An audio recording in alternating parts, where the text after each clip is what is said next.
Pessoal, bom dia, é um prazer novamente estar com vocês, finalizando a semana. Espero que tenha sido uma semana de muito aprendizado, de muita saúde, de muita bênção de Deus na vida de vocês, tá bom? E vamos lá, vamos à luta, mais um dia de aula, vamos finalizar a semana com chave de ouro aí. Espero que vocês tenham compreendido e aprendido bastante durante a semana, assistindo diversas aulas, tendo momentos aí com os professores. A gente vai ter um momento hoje também juntos, né? Ao vivo aí e a cores pelo Zoom, que é o Tira Dúvidas, mas a aula do desafio será hoje, né? Queria fazer na segunda-feira, mas não foi possível, que eu tinha alguns compromissos aí, e não foi possível atender vocês, né, na hora do desafio na segunda-feira. Mas como sempre, uma vez por semana a gente faz essa hora do desafio junto com o Tira Dúvidas. É bem bacana aí ver vocês aí pelo Zoom. Pessoal, correções como de costume, como de praxe, e depois vamos falar um pouquinho sobre agricultura moderna na Índia, Revolução Verde e mais alguns temas que vocês vão ver no decorrer da aula. Mas antes, tenho em mãos o livro de atividades na página 6, apenas o livro de atividades na página 6, para começarmos. Leia a manchete a seguir extraída do relatório da FAO. 815 milhões de pessoas sofrem com a fome e milhões de crianças estão ameaçadas de malnutrição. Apesar do constante crescimento da produtividade agrícola, de um modo geral, os sofrimentos da fome persistem no mundo, conforme dados da Organização das Nações Unidas para a Alimentação, que se chama FAO, né? E Agricultura FAO. Que fatores contribuem para isso? Então, aí tem diversos fatores. Vou pegar até o lápis para grifar aqui alguns fatores importantes, né? A persistência do problema da fome, aumento no preço dos alimentos, que a gente vê muito isso, né? A má distribuição na renda do mundo, tem pessoas que não têm condições, né? Crises econômicas, políticas, graves conflitos, guerras, mudanças climáticas, são alguns dos exemplos que a gente consegue entender aí porque, mesmo tendo muita produtividade, as pessoas ainda passam fome. E desperdício, né? A gente vê que a alimentação, a produção mundial agrícola daria tranquilamente para alimentar toda a população mundial. Mas o que a gente vê não é isso, né? Por toda essa desigualdade que ocorre no mundo, tá bom? Não apenas no Brasil, no mundo. Continuando, né, a imagem a seguir retrata atividades agrícolas realizadas no kibbutz, localizado na região das colinas de Golã, norte de Israel. O que é um kibbutz? O que são kibbutz, né? São áreas rurais em Israel, onde são desempenhadas atividades agrícolas, né? Principalmente por forma de cooperativa. Lembra que eu falei na aula? Aí é uma atividade agrícola em forma de cooperativas, em que a terra, né, pertence a toda a comunidade. Você pode produzir, pode colher tranquilamente, mas a terra pertence ali à comunidade. Pessoal, letra B. Observe o cultivo realizado nas encostas das colinas ao fundo.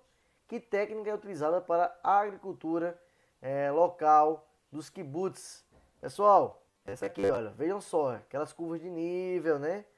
Que agricultura é essa? De jardinagem, a gente viu isso. Aí você pode botar aqui, olha aqui, ó. Agricultura de jardinagem, que utiliza uma técnica de curvas de nível através do terraceamento, beleza? Sexto, letra A. Austrália e Nova Zelândia têm dois dos maiores e mais qualificados rebanhos de ovelhas do mundo. Em relação à vinicultura desses países, a Oceania cite uma característica física do território que contribua para a criação de ovelhas nesses países, né? A presença de extensas áreas de vegetação rasteira. É um exemplo aí, né? É um apenas, então pode ser só essa aí. Finalizamos, pessoal. Finalizamos. Desculpa. E a gente começa com agricultura moderna na Índia. Então, destaca aqui que é sobre a Índia. Tá bom? Nas três, vou pegar aqui o laserzinho para facilitar aqui para vocês, onde eu estou lendo. Pronto. Pessoal, nas últimas 3 décadas que seguiram a Segunda Guerra Mundial, a elevação no índice de crescimento populacional em várias regiões do mundo serviu de alerta para a busca de alternativas para atender a esse novo quadro demográfico. O que é isso, pessoal? O mundo cresceu de forma esmagadora, cresceu muito em meados do século XX. Não foi apenas ainda, mas foi o mundo em si. Um crescimento populacional, tá certo? Então o quadro demográfico mudou. E para isso precisava também aumentar a demanda por cultivos agrícolas, para alimentar todo esse povo. Então aí chegou o que? A Revolução Verde, que veio acompanhando a Revolução Industrial, tá certo? O que foi isso, a Revolução Verde? Tá aqui, olha. A crescente mecanização nas lavouras. É a tecnologia chegando nas lavouras. Isso foi a Revolução Verde. Foi o uso de máquinas, de modificação genética, de sementes, chegando aí na zona rural. E, consequentemente, não foi diferente na Índia, tá bom?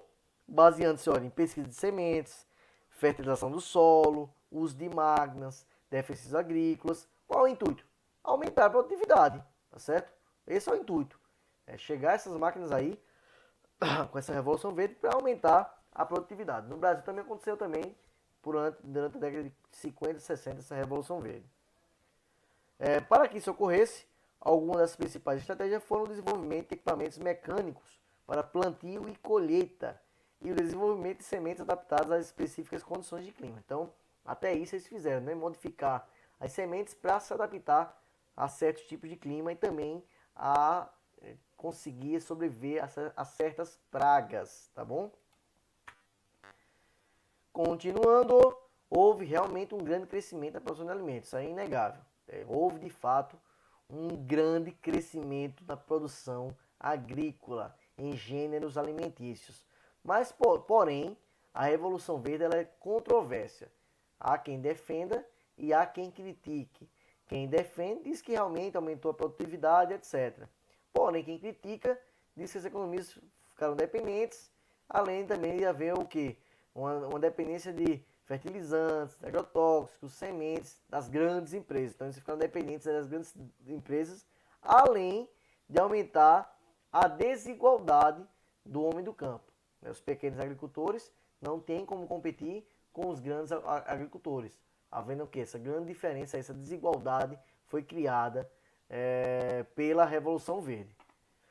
Atualmente, de acordo com a FAO, o número de pessoas afetadas pela fome ainda é muito elevado. Então, apesar dessa grande produtividade que a Revolução Verde nos trouxe, esse número de pessoas afetadas pela fome é gigantesco ainda. Pessoal, continuando, denominação atribuída aos países economicamente mais desenvolvidos e dotados dos mais altos índices socioeconômicos, diferenciando-se nesse aspecto dos países do Sul. A fronteira entre o Norte e o Sul econômico não se dá na linha equatorial. Pessoal, esse mapa aqui é uma divisão entre os países desenvolvidos e os países subdesenvolvidos. Vocês podem acompanhar que foi criada uma linha imaginária. Essa linha imaginária não é a linha do Equador. A linha do Equador está aqui, ó. Olha aqui a linha do Equador, beleza? Mas é uma linha como se fosse uma linha do Equador. Mas é uma linha que vai dividir também em 2 blocos, Norte e Sul, mas não do ponto de vista geográfico, mas sim do ponto de vista econômico. Os países da parte de cima dessa linha são os países desenvolvidos. Os países da parte de baixo são os países em desenvolvimento, tá bom? Vejam só que essa linha, ela começa a linha praticamente no meio e de repente ela dá uma caída aqui, ó. Ela quebra, desce para o sul, para quê? Para englobar a Austrália e Nova Zelândia, que são países que ficam no sul, quando se fala geograficamente falando, porém, de forma econômica, faz parte aí do norte geoeconômico, beleza? Nós temos o norte geoeconômico aqui em cima e o sul embaixo. Confira os dados referentes a 2016, apresentados pela FAO e perceba a distribuição geográfica e proporcional de subnutridos no mundo. Pessoal, esse primeiro gráfico aqui, parcela da população subnutrida por regiões. Vem caindo. Vocês vejam que vem caindo na África, aumentou um pouquinho aqui em 2016. Aqui nós temos na Ásia, vem caindo. na América Latina também, né, e aqui na Oceania, né, também não vem tão, vem caindo também, né? Não tão tanto, mas vem caindo, subiu um pouquinho aí em 2015 e 2016. Mas vejam só, vejam que na África predomina a maior quantidade de pessoas subnutridas do mundo. Pessoas aí que não se alimentam bem. E aqui por regiões, né? Na Ásia, uma grande quantidade, né? Na Ásia, é a quantidade. Por quê? Porque a Ásia também tem um número maior de pessoas vivendo, né? A quantidade é bem maior. E aqui vem a África, em seguida, América Latina e Oceania. Então, por regiões na Ásia e por parcela da população que predomina aqui é a África, tá bom? Tá aqui, pessoal, modernas ovinoculturas australiano-neozelandesa, né? Aí a história da Nova Zelândia se distingue aí por ser grandes criadores e exportadores de ovelhas, da sua carne, da sua lã, dos seus laticínios, principalmente em regiões semiáridas, né? Eles criam aí essa grande quantidade de ovelhas aí soltas em áreas gigantescas aí, no semiárido, né, da Austrália e da Nova Zelândia. Também investe em pesquisa genética, né, contudo, a preocupação com a perda de solos e a sua fertilidade em razão da erosão e do uso intenso de certas pastagens, como tratado no capítulo 6, tem conduzido pesquisas da Austrália visando a métodos sustentáveis para gerenciar a pecuária e a agricultura do país. Então também tem esses problemas aí, com relação à genética, com relação à fertilidade, à erosão do solo, são problemas que estão sendo ocasionados, e eles precisam se cuidar, precisam analisar, né, métodos sustentáveis para gerenciar a pecuária e a agricultura dos seus países. Finalizando, pessoal, temos as mudanças na agricultura chinesa e na migração para as cidades. A gente finaliza aqui, tá bom?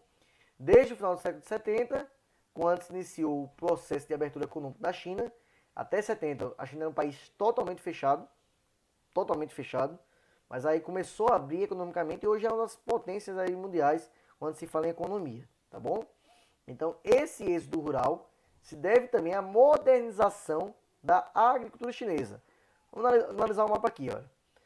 A população urbana na China, tá certo? E a população rural. Então, até 1900, não, aqui, até os anos 2000, predominava as pessoas que viviam no campo do que das cidades na China. Veja como foi tardia essa urbanização chinesa. Ela só dá, de fato, há um crescimento aí, população urbana, de fato, a partir de 70, né? Olha aqui, foi crescendo. Em 2030 aí, estima-se que 70% da população chinesa estará aí vivendo em zona urbana, tá bom? Além disso, medidas do governo incentivam a saída do campo, permitindo aos camponeses alugarem as terras em que trabalhavam. Então aí você vai ver essa mudança na configuração demográfica da população chinesa, né, a partir principalmente da década de 70, com a abertura econômica, né, do país. Aqui tem um texto que fala China em movimento, vou ler bem rapidinho alguns trechos desse texto, tá bom? Não é de se espantar que depois de se consolidar como potência mundial, a China anuncia agora uma nova obsessão. Ela quer urbanizar 70% da sua população até 2025. A tarefa significa induzir 250 milhões de camponeses a migrar para as cidades, um contingente equivalente às populações inteiras do Brasil e do Reino Unido somadas. Então, esse é o grande desafio chinês que eles pretendem fazer nesses próximos anos. Muito mais do que atrair camponeses para metrópoles, o governo está promovendo uma acelerada expansão dos centros urbanos no interior, muitas vezes destruindo vilarejos, fazendas. Então, tem a questão ambiental que vem sendo prejudicada aí pelos chineses. Como os camponeses entrarão no mercado de trabalho? Então, essa é uma pergunta. E aí? Eles vão trabalhar onde? Essa é uma das preocupações do governo, tá bom? Aí nem certo se a grande onda de urbanização vai produzir um novo aumento da prosperidade na China. Então eles pensam em prosperar. Mas e aí? Vai ter emprego para todo mundo? É mais de 1 milhão de habitantes? São dúvidas aí que cercam as questões da urbanização chinesa aí, que eles querem continuar avançando, porque o número urbano ainda é bastante baixo com relação a demais países aí. Por exemplo, o Brasil, 90% da população brasileira já é urbana, tá certo? E aí a gente finaliza, pessoal, atividades, livre de atividades, página 7, livre de dados, página 15. Prazo de entrega, até domingo, máximo às 12 horas. Se puder entregar antes, melhor ainda, tá bom? Para não deixar no domingo, dia de vocês descansarem, se for possível, mas se não der, me entrega no domingo, até no máximo às 12 horas.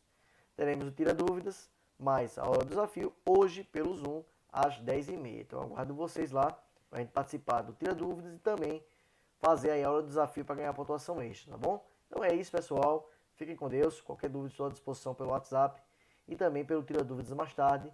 E é isso. Tchau, tchau.